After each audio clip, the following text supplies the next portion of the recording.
Hello, folks. For anyone who doesn't know, my name is Kim.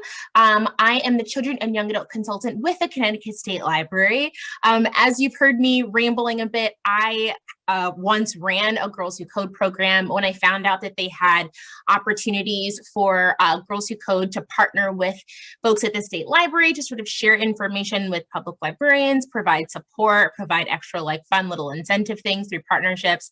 I jumped on board not long after I'd started this position here. And now we are really kind of moving here in Connecticut, getting clubs started, getting people interested. So I reached out to Michaela, who is our rep from Girls Who Code. So she sort of services, she helps me help you to come in and to do a little deeper diving into Girls Who Code, the facilitator's guide, what it's like for someone who is frontline to actually run a club with a group of children. So I'm going to turn this over to Michaela, who's going to give us kind of all the nuts and bolts.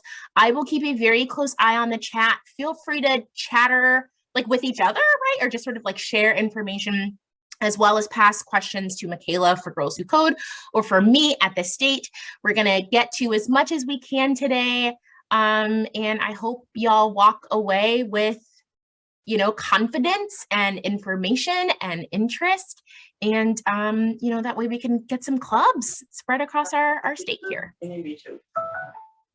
Kim, thank you so much. What a kind and comprehensive introduction. I almost have nothing to add, but yes, my name is Michaela. I am a senior associate with our community partnerships and outreach team at Girls Who Code, and I focus mainly on partnerships in the Northeast and supporting all of those clubs and making sure that they are healthy and running well, and everybody has everything that they need from the top down and the ground up, really in every way. So I hope everybody gets the chance to introduce themselves in the chat. Please feel free to continue to add things into the chat. We'll be checking it periodically. Throw some questions in there. Always feel free to raise your hand. We're going to try to stop as much as possible to make sure that we get through everything. And we do have an agenda for today that will hopefully give you an idea of what we're hoping to cover, and then maybe even a little bit more than this. So we've already kind of started our welcome and introductions. Thank you all for participating. So we'll discuss a little bit about Girls Who Code's mission and our movement to close the gender gap. So we'll also be talking a little bit about clubs, which is kind of the main theme of today, but we'll be giving a brief overview to begin. Then we'll go through a very quick clubs application walkthrough, which is really the first step to starting a club. And it doesn't mean necessarily that you have to start that club that day, but it gives you the framework to have access to all of our curriculum and get a really good look at it. So it's worth doing regardless. We'll give a tour of our platform, which is HQ, which will just cover where it's really our one-stop shop for where we keep all of our information, all of our curricula, all of our guidelines, and it's a free resource. Everything that we talk about here today is free and available to you. And then hopefully we'll get through a sample innovation activity to give you a little taste of what our curriculum actually feels like for students who are participating. And then I want to leave a good chunk of time towards the end for Q&A so we can get into the nuts and bolts of what you might specifically want to know. So yeah, without further ado, we can get started. Oh, let me move through our slides. Always the hardest part.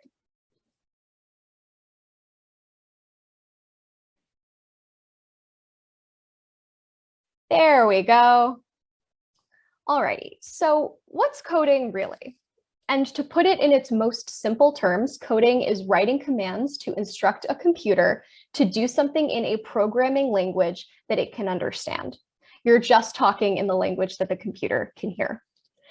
We believe that coding is a great way to teach students a multitude of valuable life skills. It's an endless process of trial and error to try to get it right and to put that code in the right place at the right time.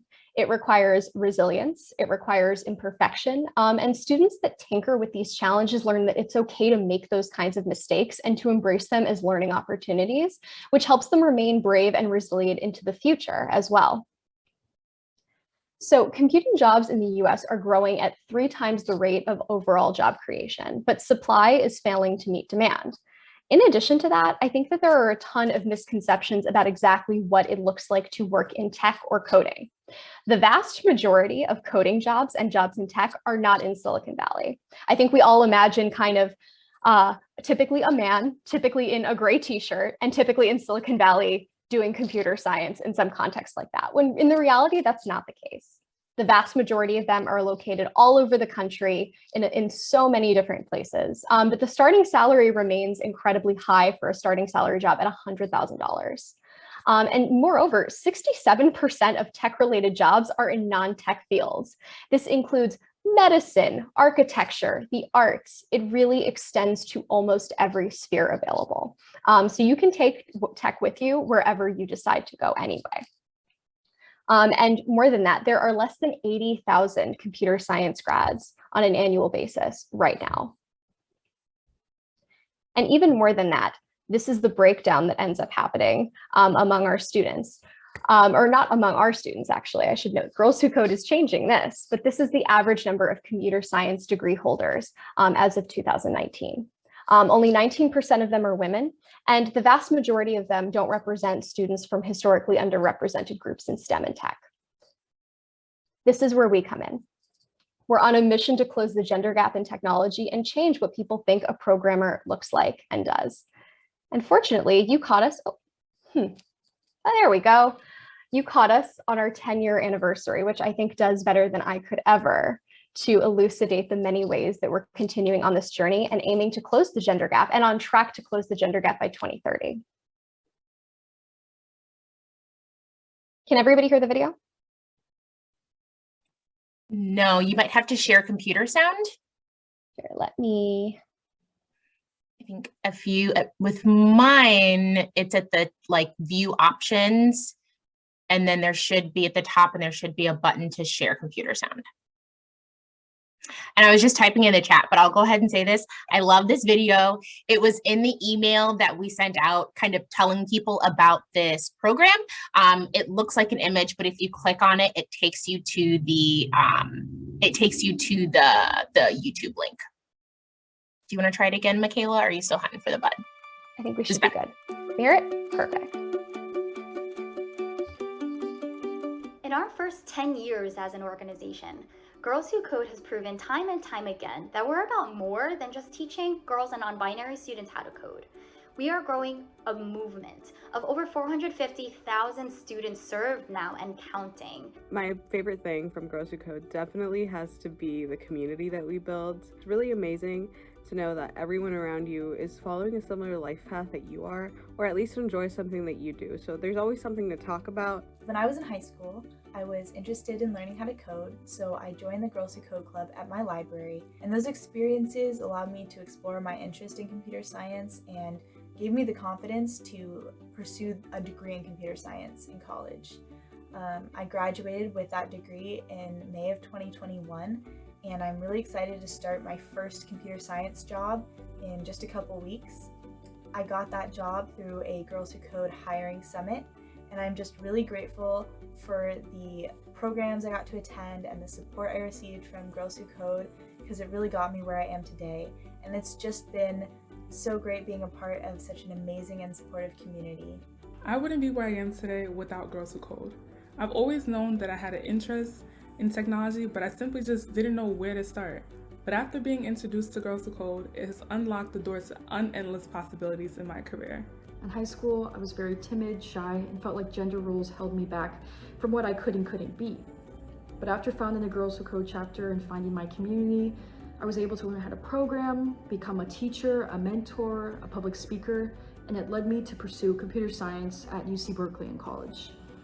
Now I'm a software engineer at Microsoft, and I'm so grateful for Girls Who Code for being that community that let me know that it's okay to be myself. And as a queer woman of color and someone with a disability, this was so immensely important for me. So in Girls Who Code, when I was in high school, I had no knowledge of what computer science is, and I realized that there's such an intersection between arts and tech, and it's kind of like a big reason of why I decided to pursue it in college, because I learned that, oh my gosh, I can do something that I really, really love, which is dance, and be able to use CS as a tool to create a whole new version of storytelling. You guys really impacted my life in 3 main ways. So first, you guys inspire me every day with your social media and your newsletter where you inform of what you do. Second, you guys encourage me to make or create a coding club for girls at my school using the Code at Home curriculum. Third of all, you guys gave me the confidence to apply to a hackathon with my friend where we won the category for best health hack. And you guys really turned my life around, and I wouldn't be doing any of what I'm doing now if my mother hadn't discovered you and sent and shared you guys with me. And I'm just so grateful.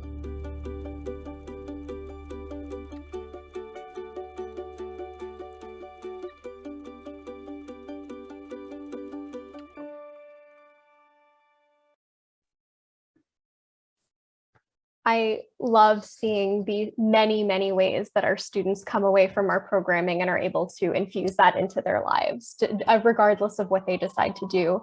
And also making sure that if they do decide to go into pure tech, that they have all of the tools and community they need to know that they can succeed and that they deserve to succeed. All right, and just a little bit more of an overview of our programming. Went a little too far. So we're going to talk a little bit about clubs today, and mostly about clubs today. But just to cover the basics, we have free curriculum and resources and support to help with clubs that run from 3rd graders to 12th graders. And I believe it was Becky Slater. Yes, you asked if we have any issue working exclusively with girls. I should note, yes, we are called Girls Who Code. Yes, we do center the experience, particularly of girls, non-binary students, and students who are traditionally not represented in tech, but our clubs are available to students of all genders. So that should be noted. So if you are deciding to start a club, you are very welcome to make sure to highlight it, especially within your community, if there is interest, that all genders of students can join and that they will be very welcome into our clubs programming. So clubs is a major tenant and they run at different times of the year. We have incredibly flexible programming that is designed to work for students that are from 3 to 12th grade. And those clubs can be run on a semesterly basis, on a school year annual basis, so running from September to the end of the year, or they can run through the summer. So there are a multitude of ways that clubs can be integrated into your community.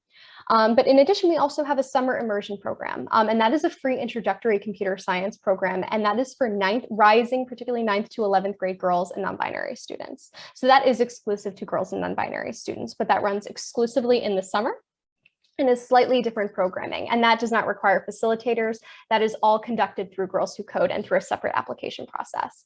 However, through our partnerships and through clubs, we often find that students have an elevated interest and we're able to offer more opportunities through this program when students are already affiliated through our clubs. But we also, in addition to that, and this is obviously available to anybody with a computer who would like to download this, we have our Code at Home programming, which is obviously designed for students under 12th grade. But like I said, anybody can decide to use this. And this is a free downloadable standalone curriculum that you can use either online or unplugged. And that is for everybody and available for free on our website as well. And something that our students often find especially useful in the extension of our sisterhood is the consistency of our alumni and career support, which is continuing to expand in the ways that we are able to support our students and the ways that we're able to connect them to their overarching dreams that extend beyond their academic and coding experience in the classroom. So we have talks, we have webinars for hiring, we have newsletters that are specifically designed for students to network both amongst each other and with some of our companies that are affiliated. We have a College Loops program, which runs similarly and analogously to clubs, but is more student run. So students are able to get together and discuss their experiences, both in computer science and also work through actual real world problems they're experiencing in their own curriculum. We have a Hire Me platform, so students are able to connect directly into the workforce once they've completed a computer science or equivalent degree. We have just started this in the last few years. We have a hiring summit, and we have had students walk away with interview offers for full-time positions in tech. And we've also had students walk away sometimes with multiple internship offers to choose from major corporate partners. And we also have a workforce experience program where students are able to connect with people who are already on the other side and already in the workforce and experiencing that kind of a career in tech.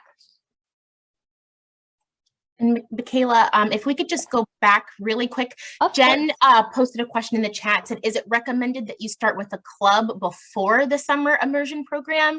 But if I'm not mistaken, clubs can be run by like librarians and teachers and things, but the summer immersion program is run strictly by y'all at Girls Who Code. Is that correct? Exactly. Thank you so much for just putting a little asterisk on this. I will clarify a little bit more. Our summer immersion program is totally on the onus of Girls Who Code. We take care of everything related to summer programming, from classrooms to teaching to the experience that they get to have with certain women in tech who are going to come in and be part of those talks. Our summer programming is almost in full swing already, as it naturally is. So this would probably be something that would benefit most clubs and partnerships most in the next cycle. But the good news is, once you join us, you will be very in the loop to be able to introduce that to your students for the coming summer 2023. And that information will come to you there. Clubs are far more community-based, and we'll discuss a little bit more about what that looks like, but that actually requires a facilitator who is part of the community, and we can discuss how to find facilitators, how to build clubs, and that'll come a little bit later. But you're totally right that there is a distinction, and students are invited to both, I should be clear, and they don't have to do one or the other to be considered for both. Students do not have to be part of a club to be considered for summer immersion programs, and vice versa. They can still join a club if they've never done summer immersion as well. Thank you. Thank you. Alrighty, so now here we are at who we're hoping to represent and who we're hoping to center in all of our programming. We want to make sure that students who are otherwise underrepresented in the field from a myriad of different backgrounds and communities have special opportunities to be elevated. We also focus on students who are free or reduced lunch eligible to elevate their experience, as well as students who have otherwise little to no exposure to computer science education in their regular curriculum that's based in their school district. And then we also support students and elevate the experience of students who are female, regardless of gender assignment at birth or legal recognition. And I do want to note again, especially for our purposes to discuss clubs today, students of all genders are welcome. And I always think it's great for girls, boys, and students of any gender to know that there are inspiring women in tech and that they can do a lot, no matter who you are, to advocate for equity in all contexts of your work and your academic life. I think it's a wonderful opportunity for everybody to join a club. And here's just a little bit of our impact. And I should note that actually this slide is ever so slightly outdated. I need to add that we have served over 500,000 girls and young women, not 450,000 girls and young women. We have over 90 college age or post-college alumni. And I should note that that outnumbers the number of US female graduates in computer science by 3 to 1. So it's actually 30,000 students who identified as women in 2019 graduating. We have 3 times that number of alumni already out in the workforce and changing the world with tech. And 50% of all of the students that we're discussing in all of those contexts come from historically underrepresented groups in tech as well.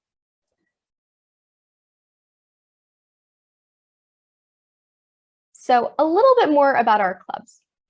I want to note that our programs are completely free. Everything that you need to start a club will be provided to you.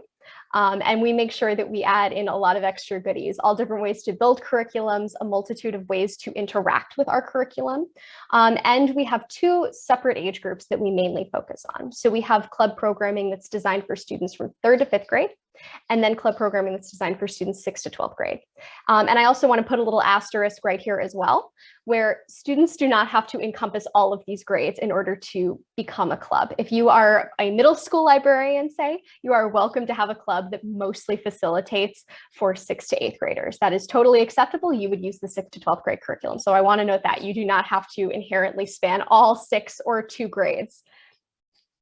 Students who join clubs join a supportive sisterhood. They will use computer science and they will learn the ways in which they can change the world with the skills that they learn. And just a quick look into our educational philosophy, which is encompassed by all of our programming, regardless of age or the type of programming that you'll be engaging with. We focus on more than code, which is that we really think that teaching computer science skills is just the beginning. We want to focus on things like computational thinking, ways that students have to think outside the box and build on their failures and successes in order to really build resilient, excited, passionate people who are ready to change the world and take those risks to change the world. We also focus very strongly on sisterhood, which is participating in a larger community that supports and uplifts each other and builds something that is far more extensive than merely a club that somebody participates in on a weekly or bi-weekly basis. We also focus our curriculum especially on real world and hands-on projects, which I personally find some of the most exciting parts of our educational philosophy.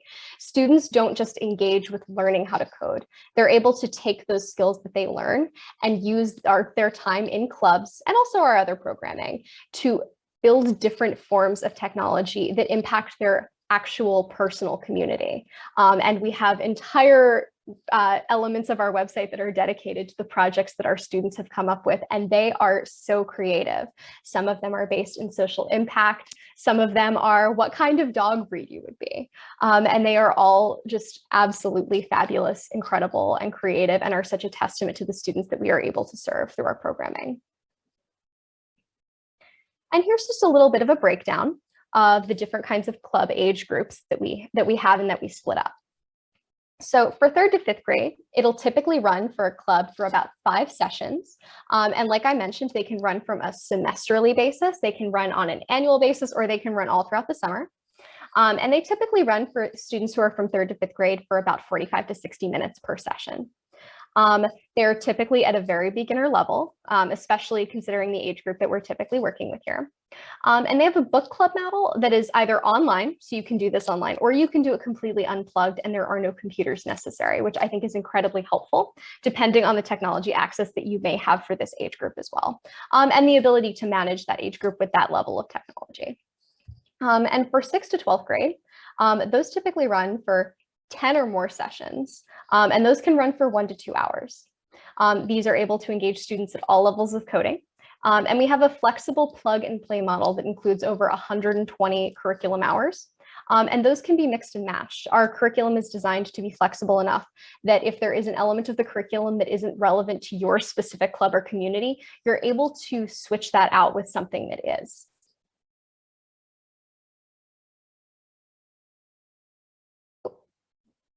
Went a little too far.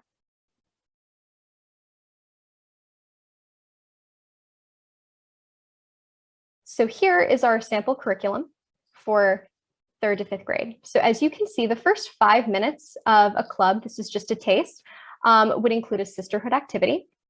And our curriculum follows 2 of our New York Times bestseller books, either our nonfiction book, Learn to Code and Change the World, or the first book of our fiction series, The Friendship Code. We usually recommend starting with the nonfiction book to introduce more computational thinking concepts, especially at the very beginning. But you'll be able to click on each chapter and see the lesson guidance for different vocabulary within HQ. And there are passages that we'll recommend that you read throughout the HQ platform, so you can see exactly what you can point out to your students. And both of these curriculum offerings will make it as easy as possible for you to manage your way through that club. So you'll have a read and reflect session, typically for about 15 minutes, and then you can complete online or offline coding challenges. And then we typically have a stand-up, which is talking about what you learned, what you might want to change. Our founder often talks about Fail Friday, so you can talk about what went wrong within your club session or what you had to really work hard to try to fix. And these can occur. I should note that both club programs and curriculum can occur both virtually or in person. They can be synchronous or asynchronous. So this is designed especially in the current circumstances of the day. We are aware that virtual programming can be incredibly useful, and the ability to go hybrid as needed is incredibly valuable. So that's also something that I just want to note is available for both our 3rd and 5th and our 6th to 12th grade curriculum as we move forward. And we have another question in the chat. Are these programs all online summer programs, or are they in person? And I think you can do them either way. You can do summer, fall, spring, right? Exactly. Our clubs programming in particular is designed to work for whatever is most useful for your particular community. So if you think that you would like to run a summer club, that is totally something that you can do and that we can help support you with all throughout the way. We also have clubs that decide to run throughout the school year as sort of an after school or maybe a weekend program. People are welcome to run clubs whenever and wherever they would like to, within the parameters of it being possible to have students in one place if you're in person, or virtually all together at the same time. So some clubs run on a semesterly basis, and they'll run for a certain number of sessions throughout a semester and then close up whenever that fall semester ends or that spring semester ends. Some run all throughout from the beginning of the school year to the end. Some run just through the summer, and then some clubs, remarkably, will just run throughout the entire calendar year and keep on going and do not decide to stop. And that does sometimes happen, but it is not required. But that is totally possible. There is no limit to how long you can continue a club. And they can be run in person, like in a library or a classroom, and they can also be done virtually. I feel like, if I remember, Girls Who Code did a lot of work around making that a possibility during the great 2020 that we pretend didn't happen. Yes, we definitely learned a lot as a collective about how important hybrid capacity is for any kind of curricula and the ability to be flexible that way. All of our programming can be done in person, or it can be done on a hybrid basis. We think that's an incredibly important thing to be able to offer all of our facilitators and clubs and just general educators and people working with students right now. We know how fast things can change and how important it is to be able to be nimble, and we don't want our curricula to ever hold you back that way. So our programming is designed to be virtual, in person, or hybrid if you want it to be. And it's also designed for you to be able to change that mode as needed if you need to. So both forms of clubs can be done both of those ways. And I would note that it's a little bit easier, as it inherently is easier for all forms of curricula beyond Girls Who Code and within schools. It's a little bit easier to make things asynchronous for 6th to 12th grade, but you can also have an asynchronous club for 3rd to 5th graders as well. So we do have asynchronous capacities for our club curricula. So that can also be helpful should something change and you might need to pivot. So we have a lot of room for flexibility here for clubs to work for you and for your community. So that was a little taste of also just how our hybrid model works, but also 3rd to 5th. And then here is our 6th to 12th grade club programming, and typically just how a club session may or may not be run by you. You'll notice that 6th to 12th grade curriculum is made up of very similar components. We don't change a lot of our structure from 3rd to 5th from 6th to 12th, but it starts off with a sisterhood activity, just like our 3rd to 5th. And then we have in Women in Tech Spotlight section, which is personally my favorite part of the program. And club members will explore bravery, resilience, creativity, and purpose through real life examples of computer scientists and women and other people from all walks of life who are using computer science skills in a variety of fields. So they really get to see that really like overarching bird's eye view of the ways that tech can be used in their own lives or their own dreams. Afterwards, club members work through self-guided Girls Who Code project tutorials to create their Girls Who Code project. And for older students, those projects can be, like I mentioned, truly anything, and they range widely and wonderfully. So they'll use their coding skills to solve what they view as a real world problem. And that real world problem can be very big. It can be something global, or it can be something local. And that's totally their choice and the choice of their facilitator and the adults that are guiding them. And it can be building a website about anti-bullying, a game about environmental conservation, and throughout the club, students will hone their coding skills in programming languages like Scratch, like Python, or Swift from Apple. So they won't learn one language, they will learn many languages over the course of their time in a club. So this is just a little bit, I think we discussed this a little bit, but I'll cover it one more time because I do think it is worth repeating. Our program model is so able to be customized. So how long can a club meet? You can run a club on a standard model, which is a 60-minute meeting for 6 to 12, or it can be 30 to 45 minutes. Do you have reliable internet access? And that will enable you to have a standard model. But a hybrid model can also be used through limited internet. If you want your students to work collaboratively, you can use our standard model. But if not, you can also have students work independently on our hybrid model. And you can also decide which activities are most important and use that to help guide your model, which is for some clubs, that's project tutorials. And then for hybrid models, people typically focus on sisterhood and women in tech spotlights. So those are just some samples, but they are by no means hard and fast rules. And we see people mix that up all the time, but that is just a good idea of the ways that hybrid models and standard models can serve different communities and how we typically see it done. So here are some next steps to start your club. And I so recommend doing this, even if it just means you are taking a peek and making a decision to start a club a little bit later. This is your first step in accessing HQ, which is where all of this curriculum lives. It is completely free to sign up and to apply for a club. And what you can do is to confirm your logistics a little bit. You can see HQ, which is the entirety of the platform where you would be launching your club. And I will also just copy into the chat really quickly. Our girlswhocode.com/clubs apply, which you can also type into your own browser.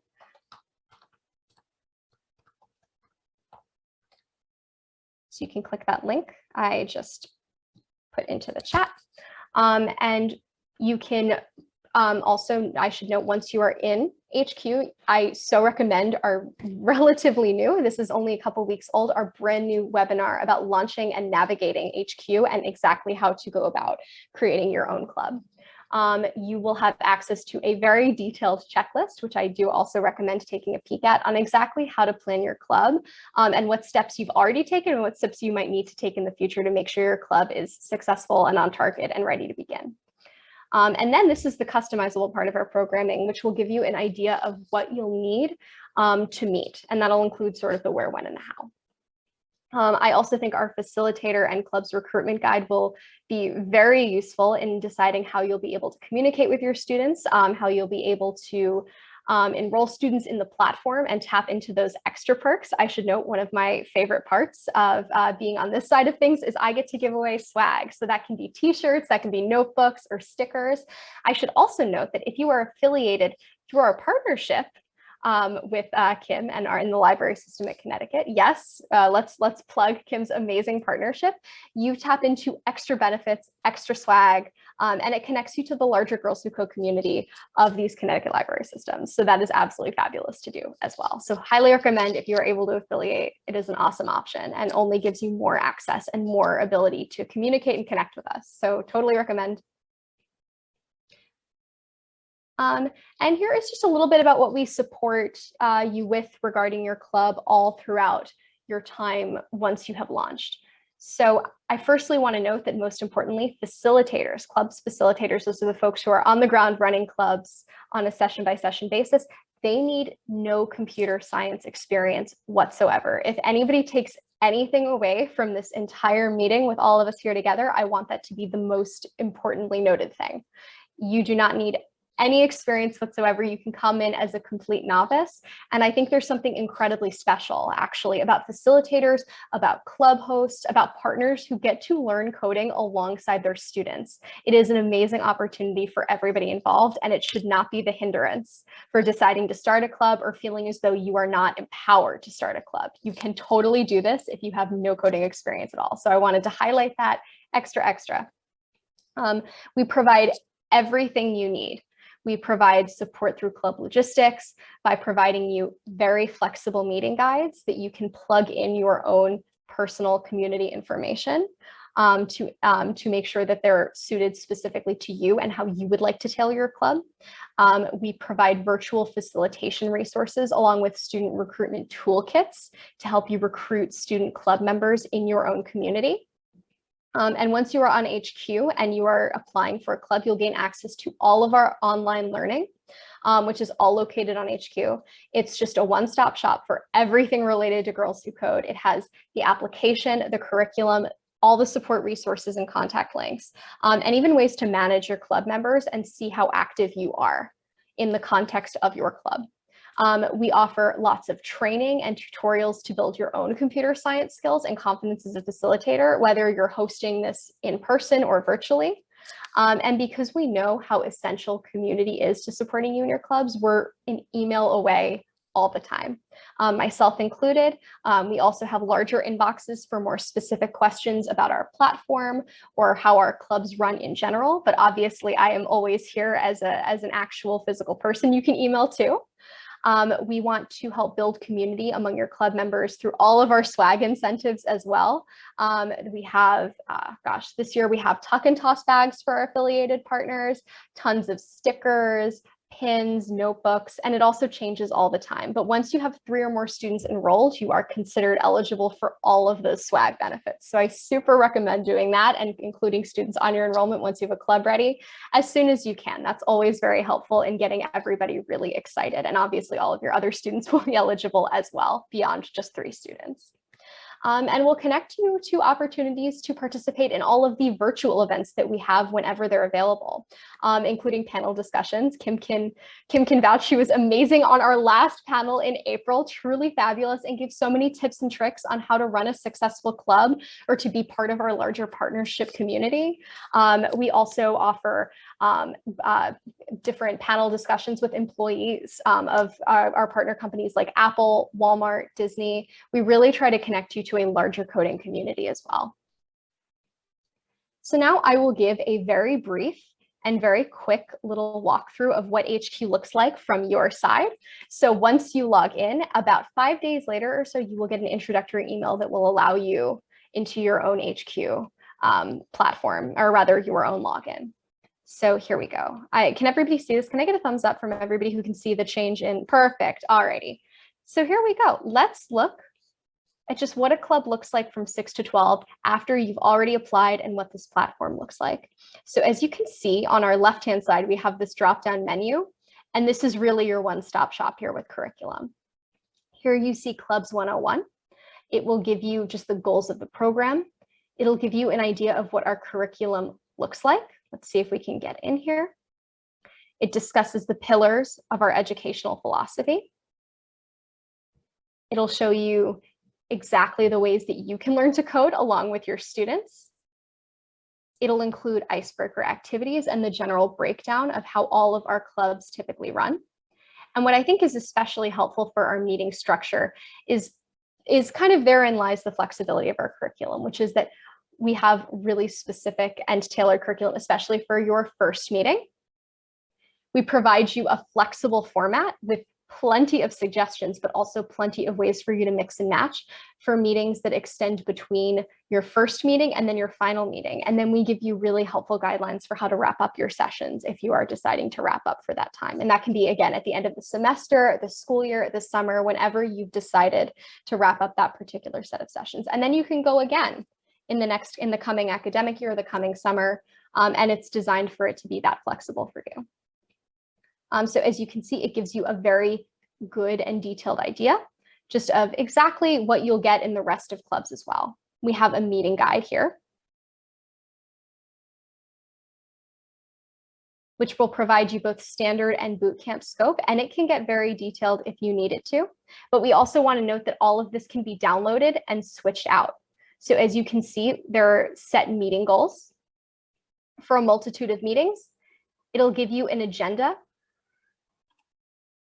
You can even use our Wizard's Wish game. And we also have a wizard that will assist in you deciding which kinds of programs you would like to use. It'll walk you through what your club is ready for, and a meeting wizard. And I actually want to jump in with 2 things. And I just want to sort of tell everyone that this agenda, when I ran a club like this, was like exactly what I was looking for, because I mean, if you'll notice, you'll see that it gives you the activity and approximately the amount of time that it takes. So if you need to be flexible, sort of extending time or shortening time, that was really helpful. You know, and so like the Women in Tech Spotlight, like that's a video that you show everybody. It's going to last about 10 minutes. It's telling you exactly what to do. Like it just, aside from like someone else, aside from like Michaela coming into your room and doing it for you, like I'm not entirely, like they completely set you up for success. And what I found helpful was running through this myself before running through it with the class. So that's just sort of one thing I was thinking when I looked at this. But we actually have a question from Deja. Will Girls Who Code provide additional curriculum for clubs that want to run year-round programs? Firstly, Kim, thank you so much. I don't think there is anything more helpful than hearing tips from somebody who has facilitated an awesome, successful club. I so recommend anybody like just taking her word for it. She has been fabulous. And I also totally agree. One of my favorite things about what's offered on HQ is the fact that our platform really does walk you through anything that you need. And any questions that you have, there are real people on the other end in every direction. We're happy to talk through this with you. We're happy to make sure that your club feels like it's getting off to the right start. Regarding extra curriculum, we do find that our curriculum is sufficient for clubs that want to run year round. So everything that you already find on HQ will be supportive enough for you to run a club that feels evergreen. Because not only do we provide tutorials on how to code, but our projects are designed for you to be able to flexibly decide how extended out you want to make these projects, or if you would like to start a new coding related project. And so obviously our coding curricula is flexible in that sense, but also the span of time and the scope you would like to spend on different projects can be totally up to you. So while we do have these very detailed and specific agendas available to you, we do find that clubs do find their own groove, and they do decide to work on certain projects at certain times. And this is a wonderful launch pad for you to figure out exactly what makes your own club tick and how you would like to expand and contract those sessions, how you see fit. Do you need an outside facilitator, or can you run your own club? You can totally run your own club.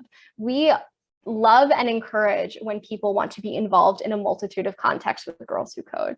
And obviously we have guides to finding facilitators, which are also included on HQ. But if you are comfortable and interested in becoming a facilitator yourself, you are so welcome to run your club in that way as well. And we do actually find that facilitators that are already affiliated with our club host sites, that works wonderfully and is very streamlined. So that is a fabulous way to go.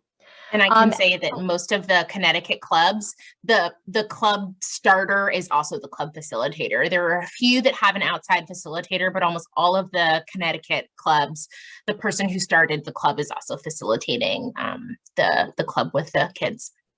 Thank you so much for that context, Kim. And that's typically true across the board, I will note. A lot of people who take the initiative to start the club have already decided that they would like to be the club facilitator. So it's a bit of a chicken or the egg factor there, but it's absolutely true. We think it's wonderful when people who are interested in launching that club also want to facilitate. And occasionally we have other forms of facilitators and club hosts coming together, but we so encourage you to launch your own club and facilitate as well. That's wonderful.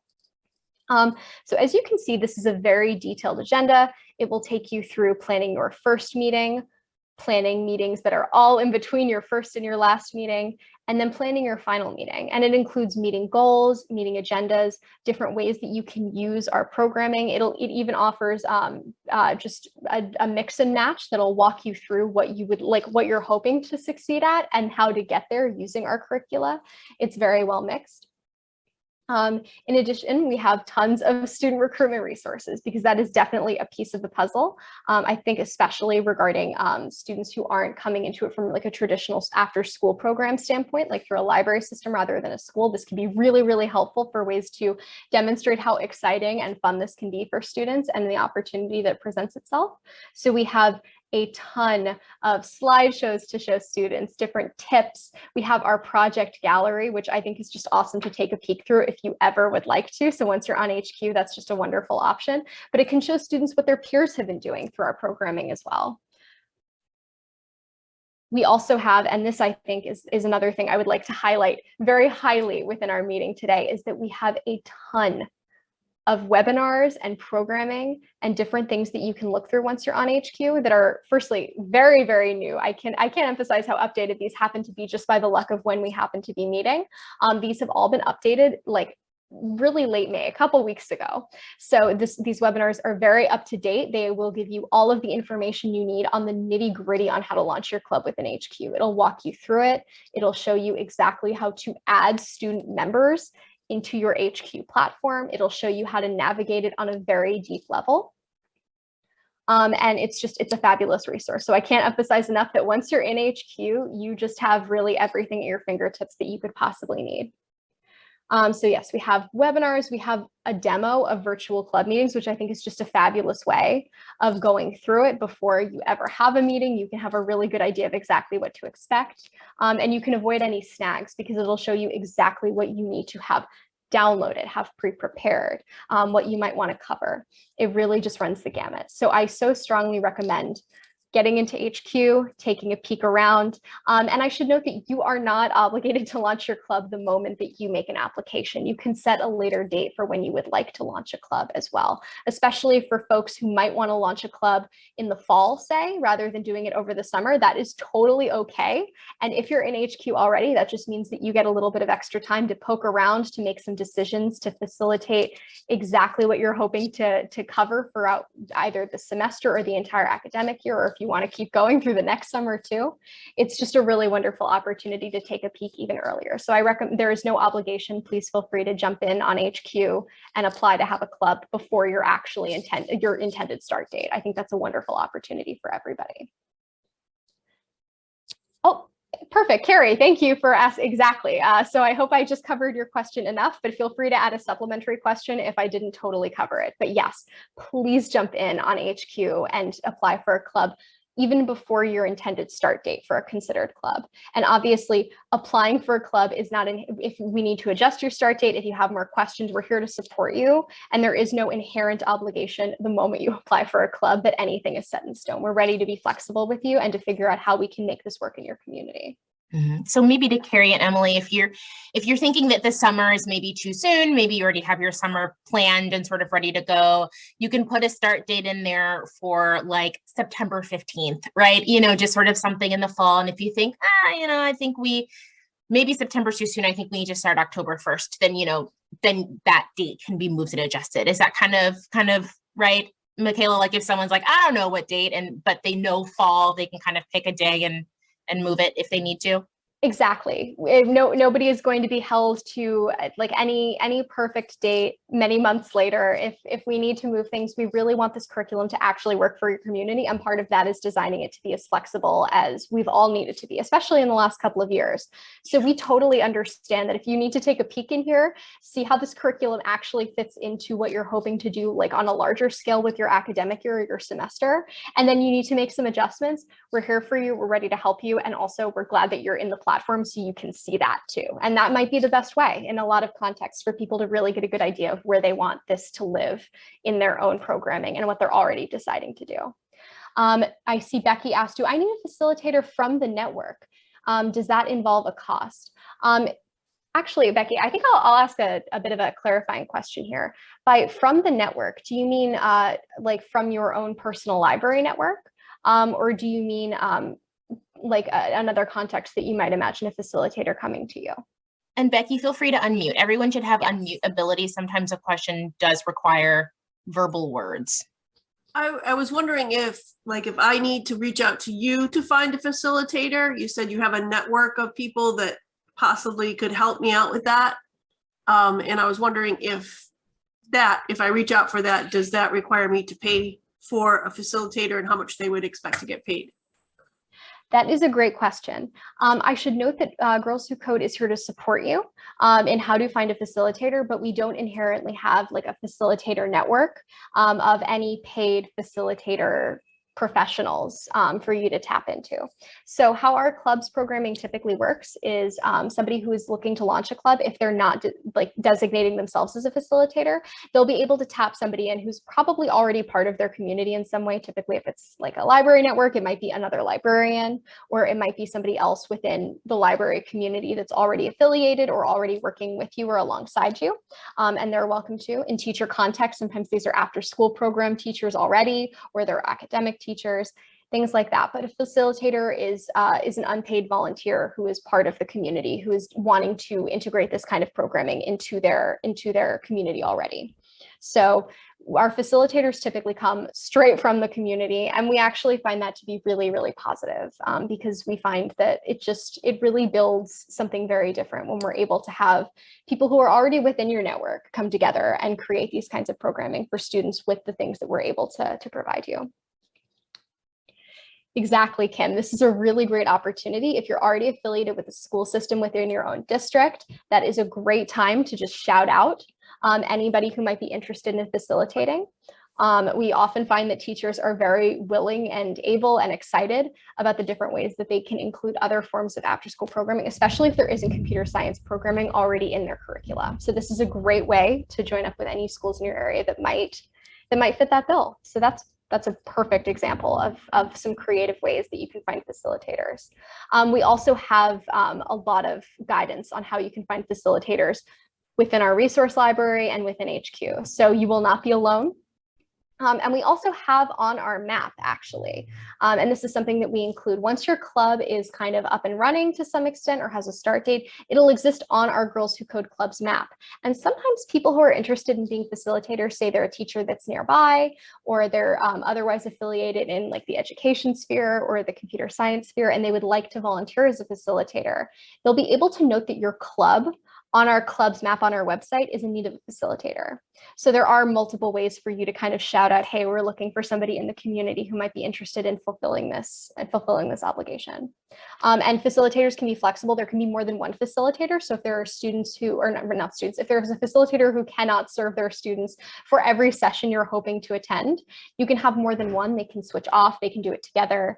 Again, our programming is designed for this to work in as many ways as we can possibly have fit under the umbrella of our sessions. So you're very welcome to have more than one facilitator if it's a time constraint for you or anybody else in your community who's looking to do this. This also sounds like an opportunity, y'all, for resource sharing. We talk about that a lot in this state. You almost can't throw a rock without hitting a library. This could be an opportunity to tap into a neighboring library to see if a neighboring librarian or library worker would be willing to come in and sort of rotate off on hosting clubs. I know that at a library I was at, the local high school had a really good robotics program, and we brought in the robotics team to do like STEM courses like with some of the younger kids. So I think that like, and again, like while Michaela's here, my brain is also here to help as well. We don't want sort of the time constraints that we know are very real within a library setting to stop us from doing something that we think might be a benefit to our community. So where there's a will, there's a way. By goodness. Kim, I could not agree more with that approach, with that attitude, and with all those options as well. There are so many ways that we can help support you. We're happy to troubleshoot if you're having particular trouble finding a facilitator as well. But we do find that really typically within communities, people are very very interested and excited typically. So we've had some very good luck in the past. We anticipate that we will be able to show you all of the ways and uncover any facilitators who might be within your community that might not even know that this opportunity is happening yet. And we just think that that'll launch things very, very straightforwardly. We've had some wonderful success that way. And Kim is a wonderful testament to that. And it's been fabulous. So yeah, this is just an example of some of our curricula as well. I know we went through exactly how to look up some of the real nitty-gritty details of our curriculum, but I did want to give something that was a little bit more of an overview example, something that we can kind of dig our teeth into a little bit towards the end. And this is something that we really love about our club programming, is that we're able to incorporate these kind of community building activities into every session if you'd like, and ideally if possible. So it can be a really long journey to learn to code. In fact, it can be a lifelong journey, especially if you decide to do it professionally. So we want to make sure that there is a lot of community strength within both all of our clubs, within our larger club and partnership networks, and all the way through the academic and professional experience of everybody who joins our sisterhood. So some of the ways that we do this, we use icebreaker activities. I'm sure everybody who has been on Zoom for the last couple of years has done at least one icebreaker, I am doubtless, but it really helps students to get to know each other better. And to get to know you better. So I think that they're a wonderful opportunity to just infuse some immediate familiarity between all of your students.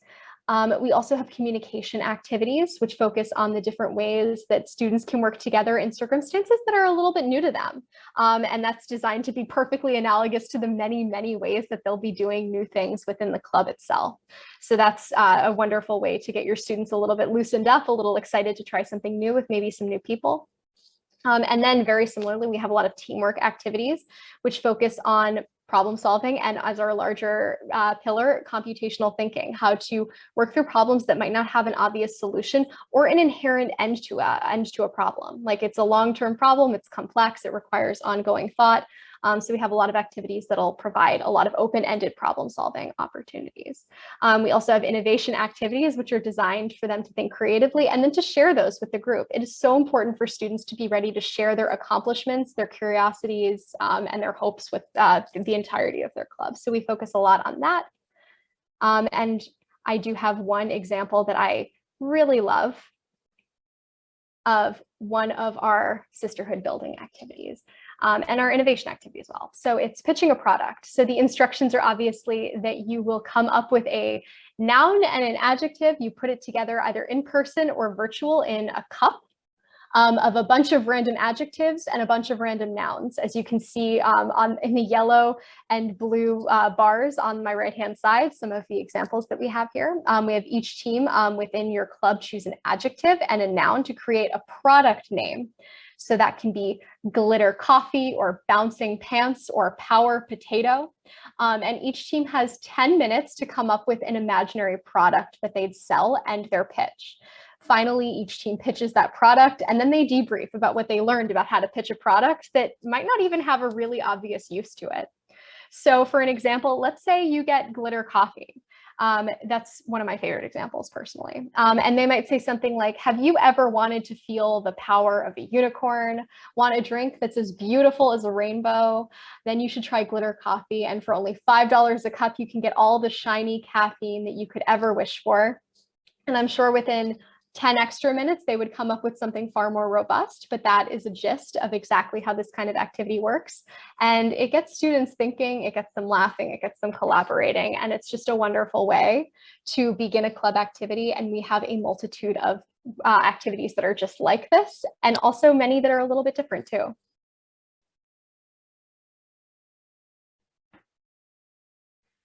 And as I've discussed a little bit, one of the things that I think draws our students to our clubs on such a consistent basis, especially our 6th to 12th grade clubs, is the real world impact that they're able to have. We have students who are problem solving and building coding-based solutions and tech-based solutions to things like activism, education, anti-bullying, wellness, and sometimes they're as specific as things that are within their own communities, or they can be as large as global problems that they're hoping to tackle, not just within the context of a club, but throughout their whole lives. And I love this quote from Alyssa Chen, where she says, it's interesting to see how computer science is integrated into so many fields. You're pulling the knowledge you know and creating something that can be used. And that really does, I think, encapsulate the purpose of our clubs, the ways that our clubs are able to really incorporate students feeling as though they're connected to something much larger than themselves, both within the sisterhood community that we build, but also for the global community that we're seeking to build. All right, and here are some very logistical, nitty-gritty next steps just for how to start a club, which we've already discussed a little bit thanks to some really wonderful and specific questions. So thank you already for kind of giving a little window into exactly how we'll discuss starting a club. But once you apply, you'll get the chance to familiarize yourself with HQ. And I so recommend our very brand new launching club a webinar, which will provide you just everything you need step by step on exactly how to do that. You'll have a checklist that you can walk through, your student recruitment toolkit that we took a quick peek at. And then not just once school starts, I should note, although a lot of people do who decide to do it during the academic year, wait for school to start to recruit students, which makes sense, they're back from summer. But you can begin earlier than that if you would like. You can start recruiting a little bit earlier. You'll decide on those logistics. You'll select activities for your club meeting, and obviously those are flexible, so they don't have to be set in stone. And it's really helpful to just get your students already on HQ once they've decided to join your club pretty much right away, because that means that we're able to provide you all of those really exciting extra perks. We love to do that. And obviously, the more students you have, the more support we're able to provide on making sure that you're logistically prepared and you have everything you need. But we're also here if you've got 3 students to start with. So there's no pressure either way. We do hope that your clubs grow at a steady pace for what is feasible for you. Right, and that covers everything I have in this PowerPoint. However, I want to make sure, and I'm glad that we have a little bit of extra time on the back end to make sure we can cover any questions anybody has. As Kim said, thank you so much for providing everybody speaking privileges. So feel free to come off mute. Feel free to type in the chat. If you don't want to come off mute, we are able to do this either way. And ask me anything. Yes. That was so great. It's so interesting to see because Girls Who Code has changed so much since I did it in whatever year that was, I don't know, 2018 or something like that. So it's so nice to see the changes and how the organization is sort of moving and adapting to sort of what's happening in the world. So thank you so much for coming, Michaela. Thank you so much for having me, Kim. It is so fabulous to, it's also just wonderful to hear the ways that we have gotten to grow and shape with all of our clubs, with our facilitators, with our partners. And we just have a wonderful time growing with you, even as things can get changing or challenging. We always find a way together, and we're so excited to welcome all of those who are interested and who were able to participate here. Thank you so much for coming, and we do hope you're going to join our sisterhood soon. Yes. And what I can say from my end at this date, I will be reaching out to everyone who is here, as well as the people who we already have that are already members of sort of the Girls Who Code community, to see what it is that we at the state can do to help and provide support. So that might be a group of people who are Girls Who Code organizers and facilitators. And, maybe we can provide, bi-monthly or quarterly meetups or things like that to kind of talk about how our clubs are going, suggestions that folks have for each other, just sort of like group sharing so that people stay invigorated and, continue to find new and more interesting ways to do things. So there will be some benefits here in the state of Connecticut for people who or Girls Who Code facilitators that I want all of your opinions on. So be on the lookout for an email from me so that we at the State Library can support you in any way that we can, in any way that'll be a benefit to you, because that's who we're doing this for, not us. And likewise over here, Kim and her entire network have the full backing and full support of everybody at Girls Who Code. Ourselves, we are ready to help you. We are ready to help like in an overarching way, like with the partnership in general. We're excited to answer questions. We are always an email away, or we're always around. Very excited to continue to hear from you, answer any questions that you might have, hear how you're doing. One of my favorite things is to get to hear how clubs have actually started, what you've already begun to do. And it's never too early to update us on your progress, to let us know if there's anything you want to try in the future. We are always open. And as Kim mentioned, we're really always evolving. We're so excited to continue to collaborate with different communities and see how we can infuse more things that are custom and more things that are specifically tailored and most functional within the communities that you're hoping to build. So we're excited to get creative, to get flexible, and to see where you go with this. But yeah, everybody, you're all so kind. Thank you all so much for coming. Thank you so much for having such wonderful questions and listening. Oh, Jen, I think you have a question. You went through the process a few months ago, hoping for a spring start date, but you didn't follow through yet. Is there a way to push it off to the fall, or do you need to start the process again? So Jen, if you have applied to launch a club, you can actually go back into HQ and it will walk you through. Firstly, it's always good to take a peek at the webinar just so you can get a good idea of an overview of how to do this again if you're looking forward to doing something in the fall. But you can totally adjust your start date within the HQ platform. That is no big deal. We have that happen even for established clubs that might need to change their start date for other circumstances too. So very excited that you have an HQ account already. Please feel free to log in, check it out. If you've forgotten, you can always make a new sign in, and you can come back in and if you'd like, you can, I guess, theoretically restart the process. But if you already have an HQ account, then you are oh so welcome to just go back in there and adjust things as needed so it'll work for your community. You can start a club in the fall. And Jen, because I can see everything, you're still in here and you must have put in for 2 clubs because you've got a start date of June 27th. I did. I put in for the littles and then the biggers. Gotcha. In hopes that I would have some support staff, but I don't yet have that. So I didn't feel confident enough in my abilities to be able to manage that. On my own. So I wanted to push off to the fall and hoping that there would be support staff then. Yeah, I know staffing is I know, but yeah, so I'm sure we can work with that. Maybe send an email to Michaela or poke around and see if you can figure it out on the back end. If not, just let me know and we'll get there for you. Thank you. Yeah, absolutely. We are so happy and excited to work with you. Very excited that you're considering 2 clubs. I'm assuming one for 3 to 5, one for 6 to 12. It sounds like Kim's already taking a peek to see you underneath our partnership. It's a good window into how HQ connects everybody, which is fabulous. But that is a totally understandable hurdle and something that we can definitely assist with. So very excited that you're already in HQ. And again, feel free, I so recommend that everybody take a look around. as soon as they possibly can. Obviously, applying to a club is non-binding. We hope that you do start a club, but I think the first step is really helpful to just get a good idea of exactly what it takes and what our curriculum provides and how you can integrate it. So that's just hands down the first step. So you're already in a great spot, Jen. Very glad that you were able to see that. Glad that you were able to kind of see 2 different club options for your own community. And we're really excited to see how we can jumpstart that. Mm-hmm. Oh my gosh, this is so great. You'd think I had a club. I don't. I'm just over here. Someone invite me. Someone invite me to your club. So bored. I'm not bored. I've got plenty to do. Kim is a fabulous partner, and firstly, invite her anytime. Not that I should volunteer you, Kim, but Kim is an amazing partner. She has so much experience, has seen us grow. Oh, I see Deja. You have your hand raised? Feel free to come off mute.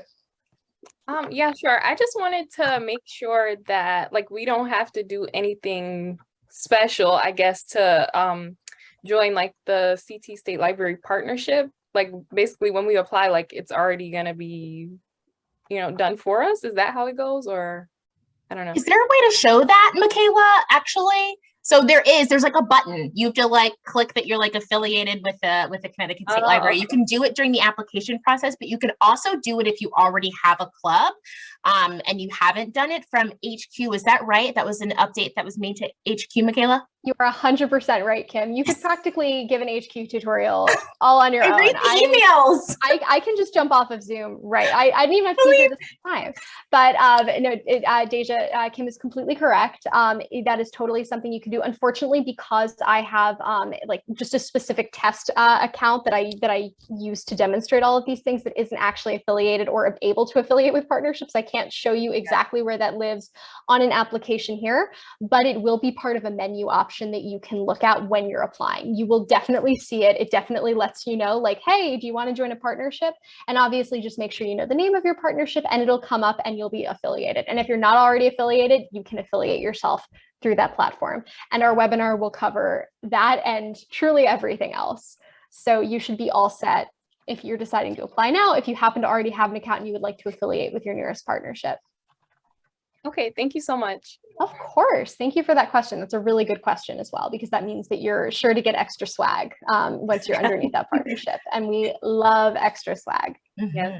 Yeah, and I want to find a way to bring us together. I don't know if that's like a Discord group where folks can sort of chat with each other. We got so many listservs. I don't know if we need another one of those. We'll figure it out. But, I'd love for a way for everyone who is a facilitator or thinking about becoming a facilitator in the beginning can have contact and sort of we can reach out to each other, because that's a lot of this as well, so that no one is sort of an island amongst themselves, and this state is small enough that we can do this together. I so love that. And I totally agree as well. I really do believe that our sisterhood is designed to encompass not just our students who we care so deeply about, and we do have a girls first approach with everything that we do. But more than that, yes, our facilitators, our partners, our larger community, we all want you to feel both included and supported and just all in the know, especially on a local level. And I think that Kim is just an amazing resource for that, and has so consistently been able to create those elements of community. It's a fabulous partnership to be underneath for that very reason. So if you decide to become a facilitator, you will definitely have all of the support of both us, of both the partnership, just all those extra benefits. And we will make sure that both you and your students feel really excited and good about what's about to happen. And what will hopefully continue to happen for as long as it's sustainable. We're very excited. Alrighty, I think the questions have mostly died down. However, I'm also going to drop my email in the chat. And everybody is more than welcome to both email me and pass this around, especially if there is somebody within your community. If you've realized that maybe this isn't something that you are able to launch or sustain on your own, but there's somebody else in your immediate community that you would really like to connect with us, please feel free to have them reach out to me. I'm happy to take them through everything that they need to know, to explain things just as I've done here, and with any specific questions that they might have as well. So we are very welcome to connecting many more people as you might see fit and suggest for. Yeah, thank you. And then my email's there as well. If anyone can think of, if anyone has any questions, can think of sort of anything that we can do with the state to support you, please let me know. I'm constantly racking my brain, like, what do they need? What do they need? Are people served? Do they need some help? That's my whole job. My whole job is to make sure that y'all have what you need in order to be successful. So do not hesitate to use that email. I am unhealthily glued to my email. Trying to put some distance between it and myself. So we'll be in touch. I hope y'all found this helpful. I will get this recording downloaded, uploaded, and then emailed out to you all as soon as I can. And thank you for sharing your morning with us and a little bit of the afternoon. It's 12:13. Yes, thank you so much for being here. Thank you, Kim, for just making this happen and bringing us all together. This was absolutely fabulous. I hope to hear from all of you again, but Kim and I are incredibly available. We are in our emails a whole lot, and we are so excited to support you and see how you can use this resource to really bring something new to your communities. And we hope you have a great rest of your day and to hear from you soon. Thank you, everybody.